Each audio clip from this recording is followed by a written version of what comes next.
Mi nombre es José, hijo de Jacob, y esta es mi historia. Una historia de traición, perseverancia y redención que cambiará el destino de todo un pueblo. Desde las tierras de Canaán hasta los palacios de Egipto, mi vida ha sido un viaje lleno de giros inesperados. Prepárense para sumergirse en una aventura que desafiará su fe y les mostrará el poder de la determinación frente a la adversidad. Todo comenzó en Canaán, donde vivía con mi padre Jacob y mis 11 hermanos. Yo era el favorito de mi padre, quien me había regalado una túnica de colores que despertaba la envidia de mis hermanos.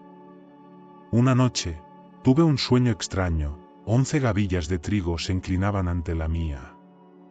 Ingenuamente, se lo conté a mis hermanos, sin saber que esto solo aumentaría su resentimiento hacia mí. Días después, mi padre me envió a buscar a mis hermanos que pastoreaban el rebaño. Los encontré en Dotán, pero algo no andaba bien. Pude ver en sus ojos un brillo de maldad que nunca antes había notado. Antes de que pudiera reaccionar, me rodearon y me arrojaron a un pozo vacío. El miedo me invadió mientras escuchaba sus voces discutiendo qué hacer conmigo. Horas más tarde, me sacaron del pozo, pero no para liberarme. Vi acercarse una caravana de ismaelitas que se dirigía a Egipto. Mis propios hermanos me vendieron como esclavo por 20 piezas de plata. Mientras me alejaba, atado y confundido, vi cómo manchaban mi túnica con sangre de cabra para engañar a nuestro padre. El viaje a Egipto fue largo y agotador. Mis pensamientos oscilaban entre la desesperación y la esperanza. No sabía qué me deparaba el futuro, pero algo dentro de mí me decía que mi historia no terminaría allí. Al llegar a la tierra de los faraones, fui vendido nuevamente, esta vez a Potifar, capitán de la guardia del faraón. La casa de Potifar era impresionante, llena de lujos que nunca antes había visto. A pesar de mi condición de esclavo, decidí trabajar con diligencia y honestidad. Poco a poco, Potifar comenzó a notar mi dedicación y habilidad para administrar. Con el tiempo, me confió la supervisión de toda su casa. Dios estaba conmigo, bendiciéndome en todo lo que hacía. La prosperidad de la casa de Potifar aumentaba día tras día bajo mi administración. Sin embargo, esta bendición pronto se convertiría en una prueba inesperada. La esposa de Potifar había puesto sus ojos en mí. Al principio, pensé que eran imaginaciones mías, pero sus insinuaciones se volvieron cada vez más evidentes.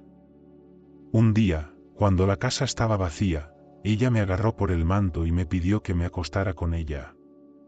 Sabía que esto era incorrecto, una traición a la confianza de Potifar y un pecado contra Dios. Sin pensarlo 2 veces, me solté dejando mi manto en sus manos y huí. Pero ella, enfurecida por mi rechazo, gritó acusándome falsamente de intentar violarla. Cuando Potifar regresó y escuchó la versión de su esposa, su ira se encendió contra mí. A pesar de mi inocencia, fui arrojado a la cárcel del rey. La oscuridad de la prisión me rodeaba, pero mi espíritu se mantenía firme. Incluso allí, Dios no me abandonó. El jefe de la cárcel notó mi conducta y me puso a cargo de los otros presos. Una vez más, me encontraba administrando y organizando, aun en las circunstancias más adversas. Un día, llegaron 2 nuevos prisioneros, el copero y el panadero del faraón. Ambos parecían preocupados y les pregunté qué les sucedía. Me contaron que habían tenido sueños inquietantes la noche anterior, pero no podían interpretarlos. Les expliqué que las interpretaciones pertenecen a Dios y les pedí que me contaran sus sueños. El copero soñó con una vid con 3 sarmientos que brotaban y daban uvas maduras. Él las exprimía en la copa del faraón y se la entregaba. Le interpreté que en 3 días sería restaurado a su puesto. El panadero, animado por esta interpretación, me contó su sueño de 3 canastillas de pan sobre su cabeza, de las cuales las aves comían. Con pesar, Le expliqué que en 3 días el faraón lo ejecutaría. 3 días después, mis interpretaciones se cumplieron. El copero fue restaurado y el panadero ejecutado. Le pedí al copero que se acordara de mí ante el faraón, pero él me olvidó. Pasaron 2 largos años en los que seguí confiando en que Dios tenía un propósito para mí, aun en la oscuridad de la prisión. Una mañana, la prisión se llenó de agitación. Escuché rumores de que el faraón había tenido un sueño perturbador y ninguno de sus sabios podía interpretarlo. De repente, el copero pareció recordarme y habló de mí al faraón. En cuestión de minutos, fui sacado de la prisión, aseado y llevado ante la presencia del gobernante más poderoso de Egipto. El faraón me miró con una mezcla de esperanza y escepticismo. Me contó su sueño: 7 vacas gordas y hermosas salían del Nilo, seguidas por 7 vacas flacas y feas que devoraban a las primeras. Luego, vio 7 espigas llenas y buenas en una sola caña, seguidas por 7 espigas menudas y quemadas que devoraban a las primeras. Con la sabiduría que Dios me dio, interpreté el sueño. Le expliqué al faraón que vendrían 7 años de gran abundancia en toda la tierra de Egipto, seguidos por 7 años de hambre tan severa que consumiría toda la abundancia anterior. Le aconsejé que nombrara a un hombre sabio para administrar el país, almacenando una 1/5 parte de las cosechas durante los años de abundancia para prepararse para la hambruna. El faraón quedó impresionado con mi interpretación y consejo. Para mi sorpresa, declaró que no había nadie más apto que yo para llevar a cabo este plan. En un instante, pasé de ser un prisionero a convertirme en el segundo al mando en todo Egipto. El faraón me dio su anillo, me vistió con ropas de lino fino y puso un collar de oro alrededor de mi cuello. Con mi nuevo cargo, comencé inmediatamente a implementar el plan para salvar a Egipto. Recorrí todo el país, supervisando la construcción de grandes almacenes en cada ciudad. Durante los 7 años de abundancia, recolectamos y almacenamos grano en cantidades tan grandes que dejamos de llevar cuenta. El faraón me dio por esposa a Senat, hija de Potifera, sacerdote de On. Con ella tuve 2 hijos, Manasés y Efraín. A pesar de mi nueva vida de lujo y poder, nunca olvidé mi pasado ni a mi familia en Canaán. Me preguntaba si algún día los volvería a ver. Cuando llegaron los años de hambre, abrimos los almacenes y comenzamos a vender grano no solo a los egipcios, sino también a gente de tierras vecinas. La hambruna era severa en toda la región, pero gracias a nuestra previsión, Egipto tenía alimento suficiente. Un día, mientras supervisaba la venta de grano, vi algo que hizo que mi corazón diera un vuelco. Entre la multitud de extranjeros que venían a comprar alimento, reconocí rostros familiares. Eran mis hermanos. Habían venido desde Canaán, enviados por mi padre Jacob para comprar grano. Ellos no me reconocieron, pero yo los reconocí al instante. Mi mente se llenó de emociones encontradas al ver a mis hermanos. Por un lado, la alegría de saber que estaban vivos, por otro, el recuerdo del dolor que me habían causado. Decidí no revelarles mi identidad de inmediato. Les hablé ásperamente, acusándolos de ser espías. Ellos, asustados, me contaron sobre su familia, mencionando a un hermano menor que se había quedado en casa con su padre. Les exigí que trajeran a su hermano menor como prueba de su honestidad. Retuve a Simeón como garantía y les permití llevar grano, pero secretamente ordené que se devolviera su dinero en sus sacos. Cuando descubrieron el dinero, el miedo se apoderó de ellos, creyendo que Dios los estaba castigando. Pasó el tiempo y la hambruna continuaba. Mis hermanos se vieron obligados a regresar a Egipto por más alimento, esta vez trayendo consigo a Benjamín, mi hermano menor. Verlo después de tantos años hizo que mi corazón se conmoviera, pero mantuve mi fachada. Les ofrecí un banquete en mi casa, sorprendiéndolos con mi conocimiento de sus edades y dando a Benjamín una porción 5 veces mayor. Antes de que partieran, ordené que se pusiera mi copa de plata en el saco de Benjamín. Cuando ya se habían ido, envié a mis hombres tras ellos para descubrir el robo. Mis hermanos fueron traídos de vuelta, confundidos y aterrorizados. La copa fue encontrada en el saco de Benjamín. Les dije que él debería quedarse como mi esclavo mientras los demás regresaban a casa. En ese momento, Judá se adelantó y me suplicó que tomara su vida en lugar de la de Benjamín. Me contó sobre el dolor de nuestro padre por la pérdida de su hijo favorito años atrás, refiriéndose a mí sin saberlo, y cómo perder a Benjamín lo destruiría. La sinceridad y el arrepentimiento en las palabras de Judá me conmovieron profundamente. Vi que mis hermanos habían cambiado. Ya no podía contener más mis emociones. Ordené a todos los egipcios que salieran de la habitación, y entre lágrimas, finalmente les revelé mi identidad. Mis hermanos estaban atónitos y aterrorizados. Les aseguré que no guardaba rencor, que Dios había usado sus acciones para un propósito mayor, salvar vidas durante esta hambruna.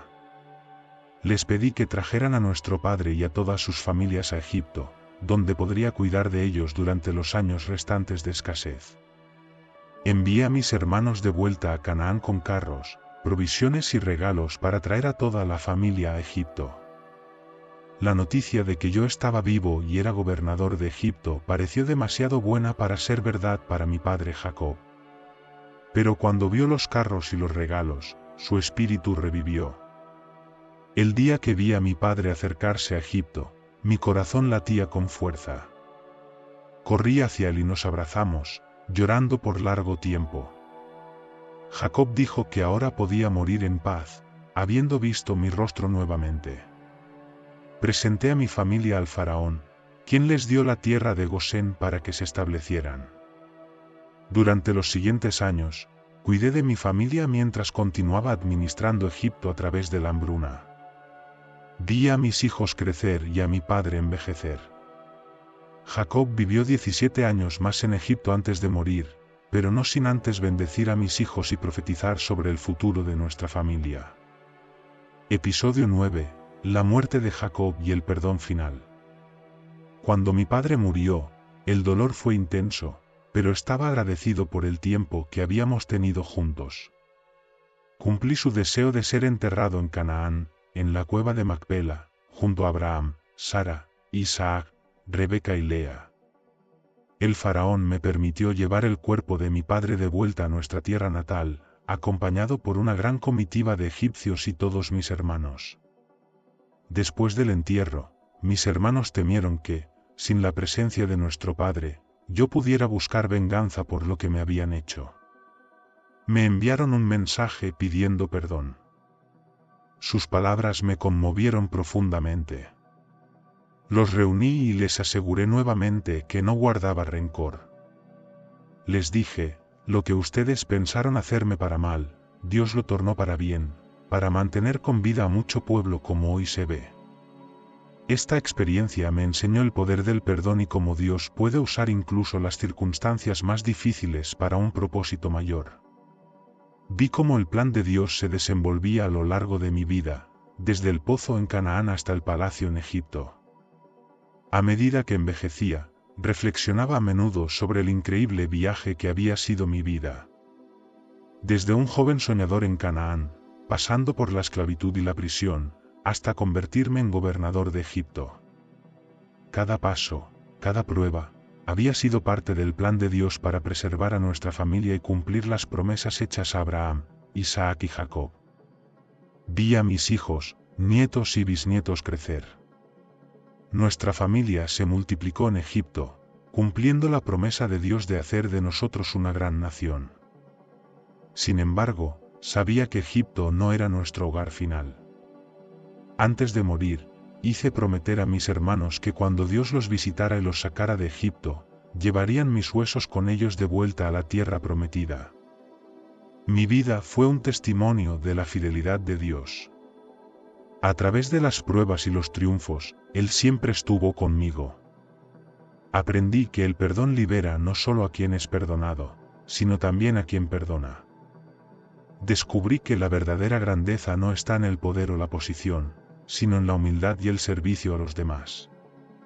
Mi historia se convertiría en un ejemplo de perseverancia y fe para las generaciones futuras. Mientras me preparaba para partir de este mundo, miré hacia atrás con gratitud y hacia adelante con esperanza. Sabía que nuestra historia como pueblo apenas comenzaba. Les recordé a mis hermanos y a sus hijos las promesas de Dios, asegurándoles que un día volveríamos a la tierra que Él nos había prometido. Mis últimos días los pasé rodeado de mi familia, compartiendo historias y sabiduría. Les hablé de la importancia de mantener viva nuestra fe y nuestras tradiciones, incluso en una tierra extranjera. Les recordé que aunque prosperáramos en Egipto, nunca debíamos olvidar quiénes éramos y a quién servíamos. Finalmente, a la edad de 110 años, sentí que mi tiempo llegaba a su fin. Reuní a mi familia una última vez y les dije, yo estoy a punto de morir, pero Dios ciertamente los visitará y los hará subir de esta tierra a la tierra que juró a Abraham, a Isaac y a Jacob. Cuando llegue ese día, lleven mis huesos con ustedes. Con estas palabras, cerré mis ojos por última vez, confiando en que el Dios que había guiado cada paso de mi vida continuaría guiando a nuestro pueblo hacia su destino. Mi vida, la vida de José, hijo de Jacob, es un testimonio de la fidelidad y el poder de Dios.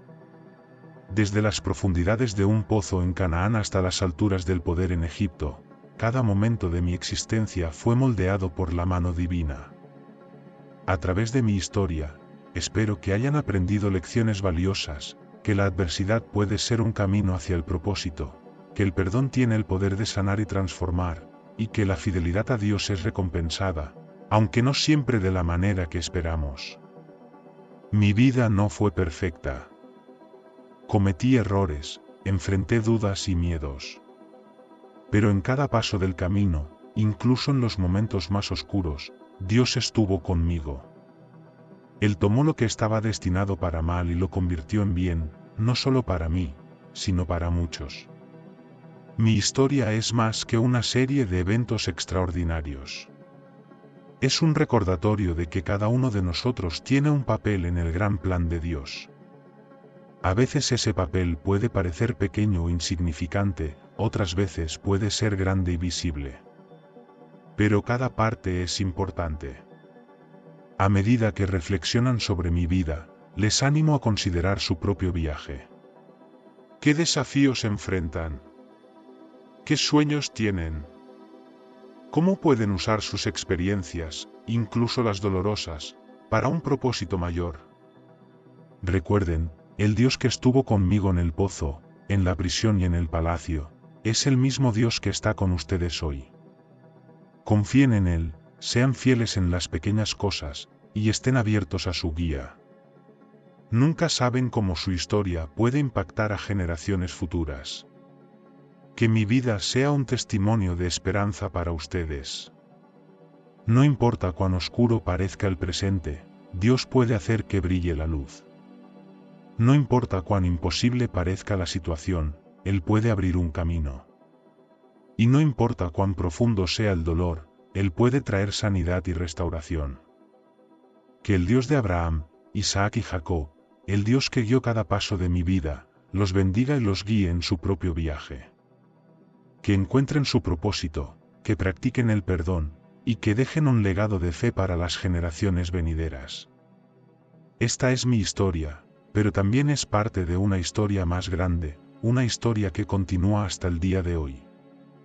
Que ustedes también encuentren su lugar en esta gran narrativa de la fidelidad de Dios.